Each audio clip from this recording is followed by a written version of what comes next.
Assalamualaikum warahmatullahi wabarakatuh. Perkenalkan, nama saya Anissa Putri Arifa dengan NPM 2213022014 dari kelas A. Saya di sini akan mempresentasikan tentang sistem pernapasan manusia. Sistem pernapasan manusia dapat juga disebut dengan respirasi, yang dapat didefinisikan sebagai sebuah proses pengambilan oksigen dan pelepasan karbohidrat dan penggunaan energi yang ada di dalam tubuh manusia. Ketika manusia bernafas, berarti sedang terjadi proses masuknya oksigen ke dalam tubuh dan pelepasan karbon dioksida keluar tubuh. Pertukaran antara oksigen dan karbon dioksida yang tersebut terjadi di dalam darah manusia. Manusia yang memiliki pernapasan yang normal ditandai dengan bernafas sebanyak 12-20 kali dalam 1 menit. Dalam bernafas, umumnya manusia membutuhkan 300 liter oksigen dalam sehari. Jika orang tersebut sedang melakukan pekerjaan yang berat seperti olahraga, maka kebutuhannya juga akan bertambah menjadi lebih berkali-kali lipat. Jumlah oksigen yang dapat diambil ini tergantung dari jenis aktivitas yang kita lakukan, ukuran tubuh, dan jenis makanan yang dikonsumsi. Manusia bisa melakukan 2 pernapasan, yaitu menggunakan pernapasan dada dan pernapasan perut.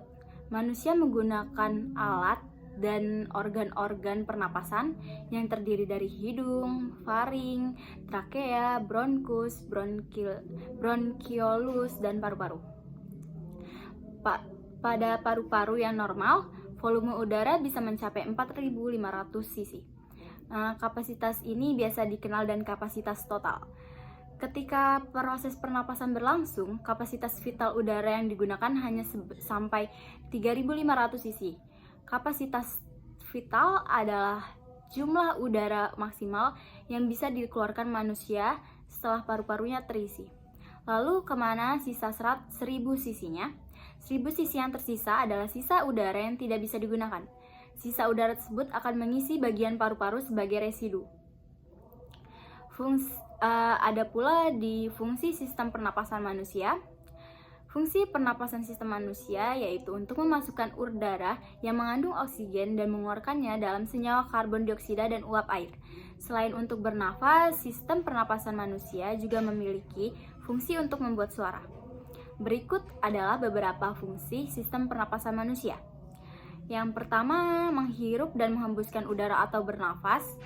Pada paru-paru, udara dihirup melalui rongga hidung dan mulut. Selanjutnya akan bergerak melalui faring, laring, dan trakea lalu menuju ke paru-paru.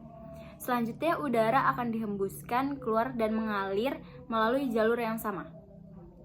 Ketika sedang menghirup udara, diafragma dan tulang rusuk terangkat. Saat volume paru-paru meningkat, tekanan udara turun dan udara masuk.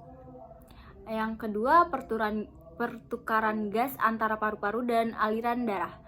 Pada pertukaran gas antara paru-paru dan aliran darah, di dalam paru-paru akan terjadi pertukaran antara oksigen dengan limbah karbon dioksida.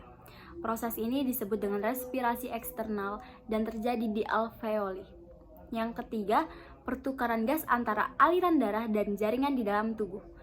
Aliran darah akan mengalirkan oksigen ke sel tubuh dan membuang limbah karbon dioksida. Yang keempat, menciptakan suara.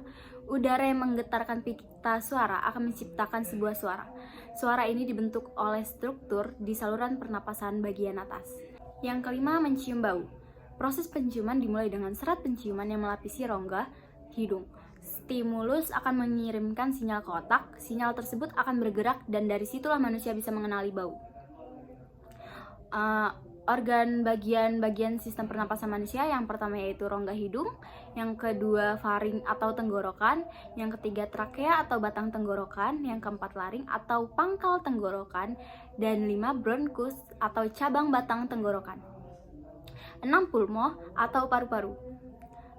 Proses pernapasan manusia memiliki 2 mekanisme pernapasan. Yang pertama, pernapasan dada, yang menggunakan dada. Otot yang berperan adalah otot-otot di sekitar tulang rusuk. Dan kedua, pernapasan perut. Pernapasan perut juga dapat disebut dengan pernapasan diafragma. Adalah pernapasan yang menggunakan diafragma dan otot dinding di rongga perut.